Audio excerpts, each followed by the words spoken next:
Hi, everyone. My name is Julie Alley. Welcome to the Food Technology Information Session. This session will be presented to you by Aaron Friesen, the program head. We acknowledge that the British BCIT campuses are located on unceded traditional territories of the Coast Salish peoples, including the territories of Musqueam, Squamish, and Tsleil-Waututh nations. Tonight's agenda: welcome and introductions, which we've already done, a presentation and program overviews, followed by a Q&A. And at this time, I'd like to introduce Aaron Friesen, the program head. Thank you all for taking a few minutes out of your day to join me today so I can explain to you a little bit about food technology and what you would be learning should you register for one of our programs. So I am the program head for the food technology department. I also teach into the department. We're a fairly small department with small class sizes. And a lot of times I get asked, what is food technology? You must be a really good cook. I'm actually not a great cook, but I do love food. And some things that a food technologist does do is we develop new foods. So if a food manufacturer wants to launch a diet version of a product or a low salt version of a product, a food technologist would be the one who develops that particular food product. We also analyze nutrients inside food. So if somebody wanted to know what the vitamin C level was in different juices, we analyze vitamin levels, we analyze protein, we analyze fat, we make the nutrient facts table. We also do inspections. We look at how foods are manufactured, and most of the jobs that somebody would get would be working within a food manufacturing facility or inspecting a food manufacturing facility. What we do not do is we do not make nutritional recommendations. So if you are interested in dietitians or nutrition, you would need to be looking at a different program for that. But we are focused about the science behind foods, the safety of foods, and everything that goes into what we eat, which is actually quite exciting because every food is just a little bit different. So I guess I just explained that a little bit there. What is food technology? It's an area of science that ensures that when food manufacturers make foods, the foods are safe and they're also wholesome. Another aspect is we want to make sure that the foods are very consistent from batch to batch. So when Doritos, for example, makes chips, they don't want, the chips one day to be quite soft and then another time the chips to be crunchy. They don't want one batch to be low cheesiness and then the next batch high cheesiness. So we also make sure that the foods are produced in a very high quality, consistent manner also. So we give you all the tools to make sure that when you go to apply for a job and start working in industry, you are ready to your job ready for your first job. So is food technology for you? And some questions you should ask yourself if you are considering this is, are you curious and fascinated behind the science behind foods? The food industry has these foods and they're made in a very process consistent manner. So you need to make sure that you're also process orientated, measuring temperatures, measuring quantities. These need to be done accurately. So make sure you're also interested in doing things accurately. We work a lot independently, so making decisions independently, reporting to management or working with people on the production line. You also need to work as a team, so being able to work independently as well as part of a team is very important. And are you excited in working in a very exciting and fast-paced environment? The food manufacturing industry in British Columbia is the second biggest manufacturing industry. This is after the forestry industry. So the food industry is quite large in British Columbia. So what do you need to get in? So I'm talking here about our diploma program, which is a 2-year diploma. In order to get into our 2-year diploma, you need to have high school graduation. We do have a requirement that you take a few science courses. Actually, chemistry and math are the two entry requirements, chemistry 11, math 12. So you do need to have an aptitude for science because we do explore a little bit of microbiology, we do explore a little bit of physics, but these will be taught to you at an introductory level to get you the skills that you need. So you do not need to have that at the high school level. You do, however, need to have high school 11 chemistry. You need to have an interest in learning more about food and helping make sure that the food we're eating is the best that it can be.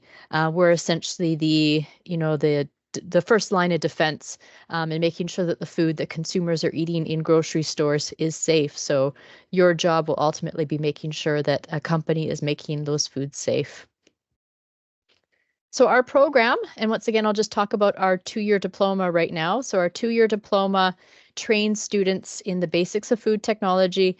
We do a lot of labs. We make lots of different foods. We make yogurt, we make wine, we make frozen foods, canned foods, jams. You name the food, we probably make it. And if we don't make it, you should suggest it to us, and then we can make it as well. So we make the foods. We then also look at how these foods are tested. So we look at how color is measured, how we do taste testing, we do texture testing. We go into the lab and we analyze the nutrients inside foods. So we're doing a lot of stuff with a whole bunch of different foods. So 2-year program, it is full time, and you're in a mix of both lectures and labs. All of the classes have labs that go with it. So what you're learning in lecture, you're learning how to do hands-on skills is also associated with it. So a combination of lectures and labs. And then we also, in the 2-year program, in your second year, we have 2 capstone projects.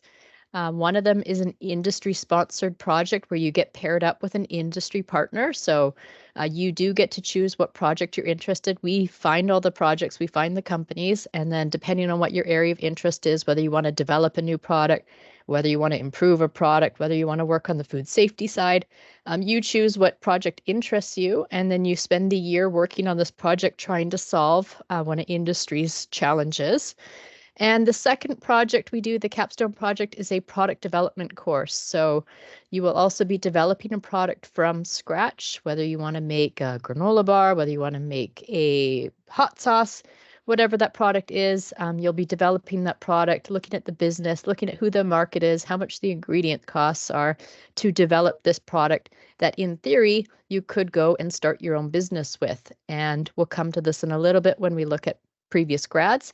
We have had some students go on and start their own companies based on what they've developed in the program. So we also have part-time studies. We have flexible learning. And so some of you may be here looking at our shorter programs. So we have a micro-credential, a two-class micro-credential. We have a 4-course micro-credential that's also associated with UBC. So that's a food safety management micro-credential. So those are generally more for people who've already worked in the food industry and are looking for more training. And we offer those courses in a more flexible format. And then we also have the Food Safety Associate Certificate. So that is also in flexible learning, a part-time option. It's geared more towards people who already have some experience in the food industry or maybe looking to make the transition from one industry to the food industry. And those particular programs will give you a small sampling of some of the things that you might learn or might need to learn to improve the food safety plan in a food company. So shorter options and flexible. I won't be spending too much time talking about those options. So if you do have questions about our flexible programs, please do send me an email. Otherwise, I'm going to be focusing most of this presentation towards our 2-year diploma. I guess I should have looked at the next slide before I said all that. So flexible learning options, as I mentioned, we do have a few part-time options. The Food Safety Associate Certificate is our biggest one. It generally takes about 5 to 7 courses to complete that one.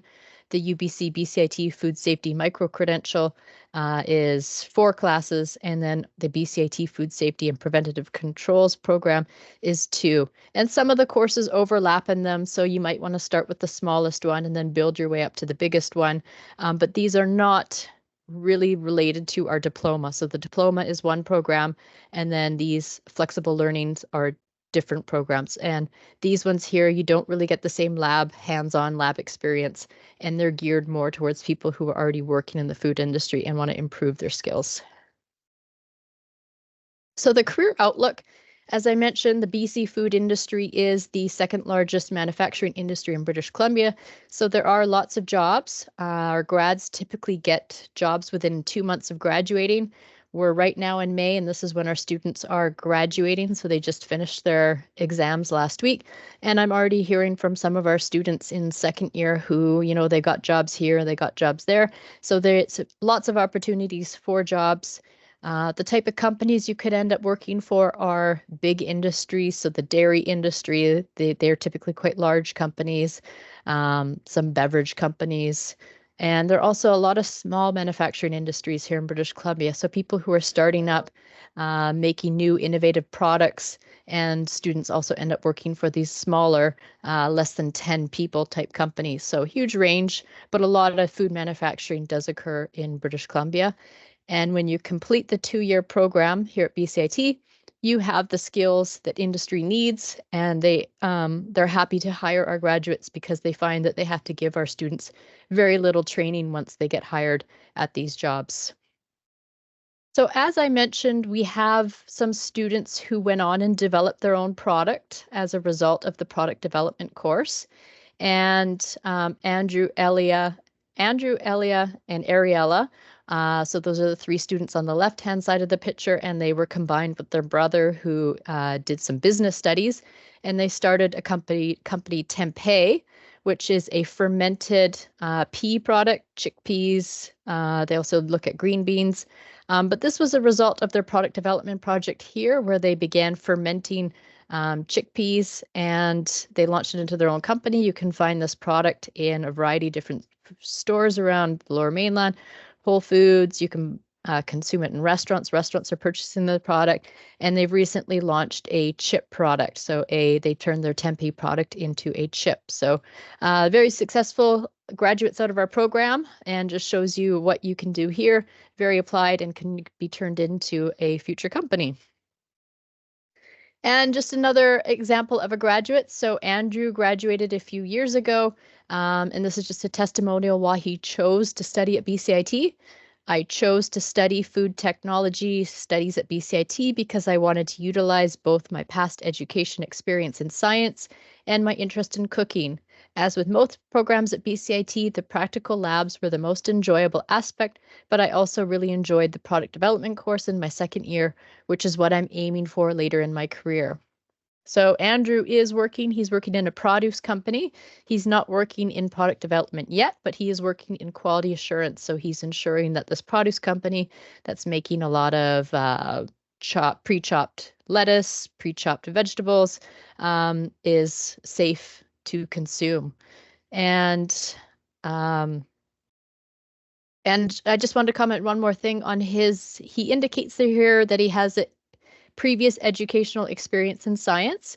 So we do happen to have a large number of students who enter who have degrees. So if you have a bachelor degree and are wondering if this is the right program for you, we do have students who have studied chemistry or studied biology, and now they want to train in a specific area. So this program, the 2-year diploma, would be a suitable choice for you. But if you are also entering directly from high school, it's also a very suitable program for you because we start from the basics in whatever particular area you're coming from. So suits both people who have previous education as well who are coming from high school. For admissions information, the process here is that we begin taking applications in October.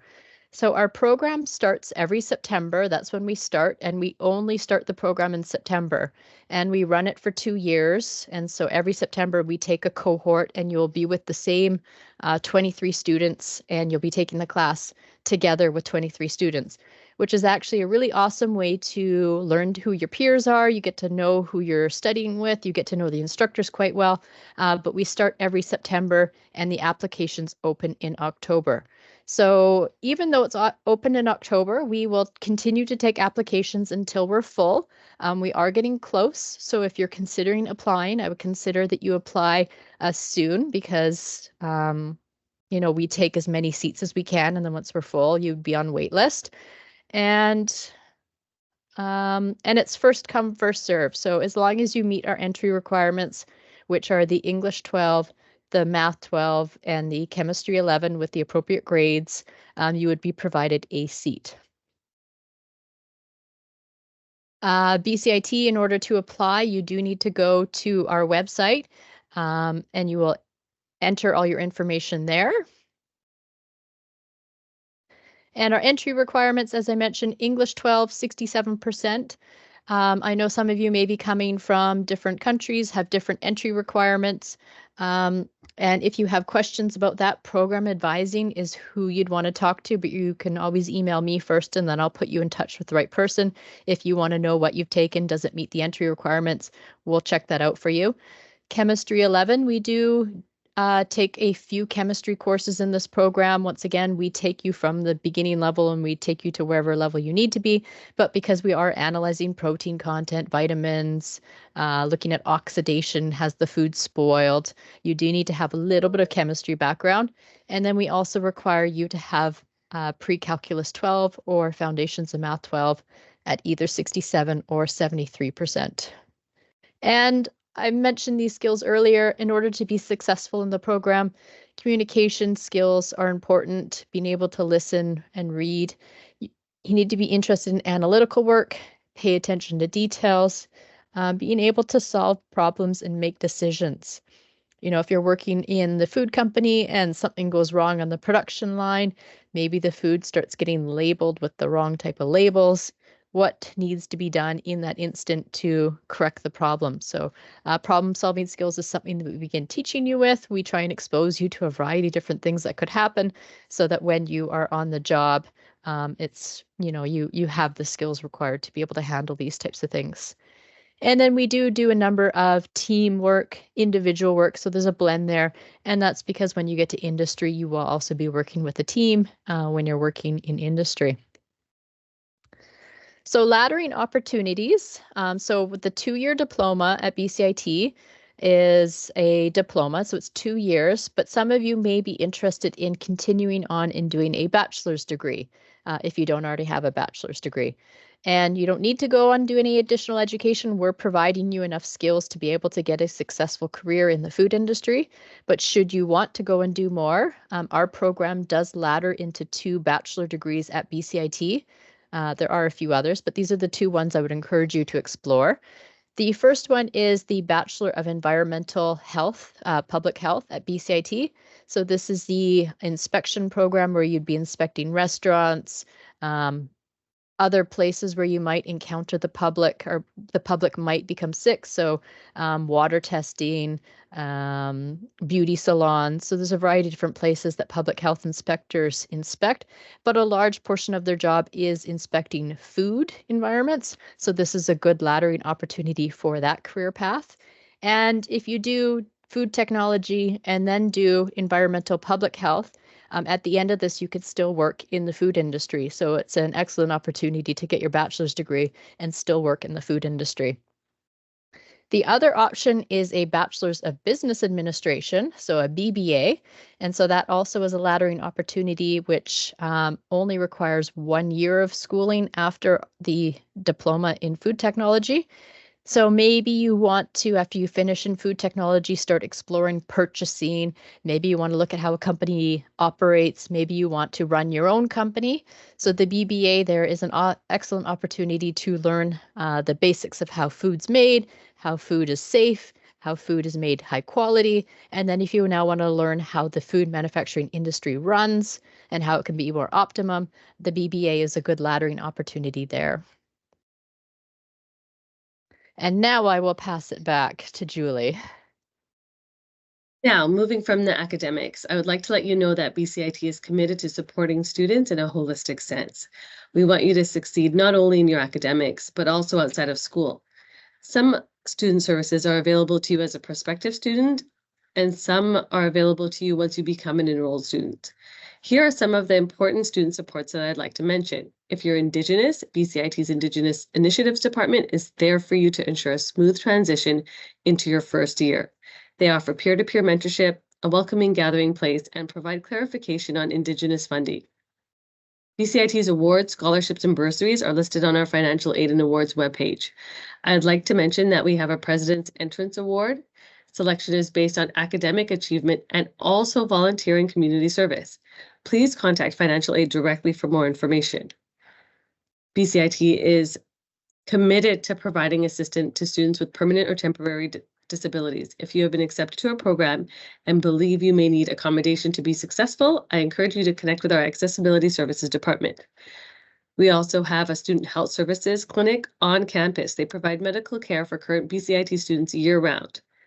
There's a counseling counseling and student development department to enhance your educational performance and maximize your success as a student at BCIT. And last but not least, we also have a rec services department, which promotes, encourages, and enables the practice of physical well-being. There's an actual gym on campus with showers and racquetball courts, a climbing wall. I think there's a boxing station. So there's a lot of resources once you become a student here. Program advising. Now, if you have any questions about program advising, they can answer questions about entrance requirements, application process, student resources, success strategies, program schedules, and much more. They're available to assist you on specific days via telephone, email, or in-person or virtual appointments. Please go to their webpage, bcit.ca/advising, for their most up-to-date contact information and service hours. If your inquiry is time sensitive, please call them during telephone advising hours. That is the best option to get your questions answered quickly. Here are a few of our social media handles that we encourage you to follow. And there is also a food tech on Instagram, specifically dedicated to the program itself. Just to chime in there, so I try and post pictures of some of our labs. Just if you're curious to know what students are doing, what it looks like in our lab, that's a good way to see what goes on in our spaces in the learning environment. And if you're also interested, maybe not so if you're going to be registering for September because we've just finished up for the year, but BCIT does offer student for a day. And so if you're wanting to come and join the students and learn and see what they're doing, you're more than welcome to sign up for student for a day, and you can attend classes with our first or second years. Thank you, Erin. So to learn more about BCIT, there are your tour campuses, as Erin just mentioned, spend a day, big info in October, info sessions such as this, and meetings with advising. Now, I open the floor to the Q&A. I know that we've been having some issues with Teams in the chat. So if you cannot see the chat function or ability, then please take yourself off mute and just raise your hand, your virtual hand, to ask a question. So the floor is open. We'll wait on here for a few minutes, and I'll put in some of the links that we discussed in the chat, as well as a reminder that you will receive the slide deck and a link to this recording in about a week's time. So no need to screenshot or take any notes in that regard. You will be getting that in your email. Does anybody have any questions? Hello. Hello. Hi. I just want to ask if I still need to take English 12, Chemistry 11, and Math 12 if my bachelor's degree is from another country. It will be an excellent question you want to ask program advising. In a lot of cases, if you've taken a higher level chemistry or then they will then look at your higher level chemistry and see that you've met the entry requirements for grade 11 chemistry. Regarding English, it depends on what country it was taken. And if it was an English speaking country, I believe there's different entry requirements there. They can also, I think, do Duolingo entry requirements, but I am not involved in the admission process, so definitely program advising would be the person you'd want to reach out to and, present your particular scenario and seek their recommendations. Thank you so much. The other thing there is if you guys happen to be in Vancouver and want to have a meeting with me or see the particular labs, come and visit, please do send me an email and be more than happy to show you the space and explain to you what happens on campus and what it's like. And I see we have a question there about applying for September. Yes, we are still taking applications for September 2024. There are still a few seats left, so if you are interested, I would encourage you to apply. And another question there, what a typical schedule looks like. So it does vary a little bit depending on if you're a first-year student, second-year student. because when you're second year, we do try and free up 1 day a week to allow you a little bit more time to work on your projects. But in your first year, you are going to be on campus 5 days a week, and you'll typically be in class about 6 to 7 hours a day. So maybe 3 hours in the morning and then 4 hours in the afternoon. So we would give you a 1 hour break somewhere in the middle of the day for your lunch. And then each class is a 50-minute class. So 50 minutes, 10-minute break, 50 minutes, 10-minute break. And so on a particular day, you might have, 4 different classes from different topic areas, or you might have a long 3-hour lab for one particular class. And each term you're taking, I think, about 7 or 8 classes a term. So we do a lot of different topics in a particular term, Monday to Friday, approximately 8:30 to 3:30, 8:30 to 4:30, but it depends on the day. Sometimes you might start as late as 10:30, and other days you might be starting as early as 8:30, and then some days you end at 2:30, and other days you might end at 4:30. So it varies on the day, but that's generally sort of how it's set up. If you have taken courses at other post-secondary education, so if you've taken physics or if you've taken microbiology, it is possible that you may be granted credits for some of your courses. And so on an individual basis, we would then evaluate each of your courses to see if you've gotten credit somewhere else. Thanks, Erin, for those informative answers. Oh, we have another question. Regarding the part-time options, are they also open to applying? How often are those courses offered? Great question.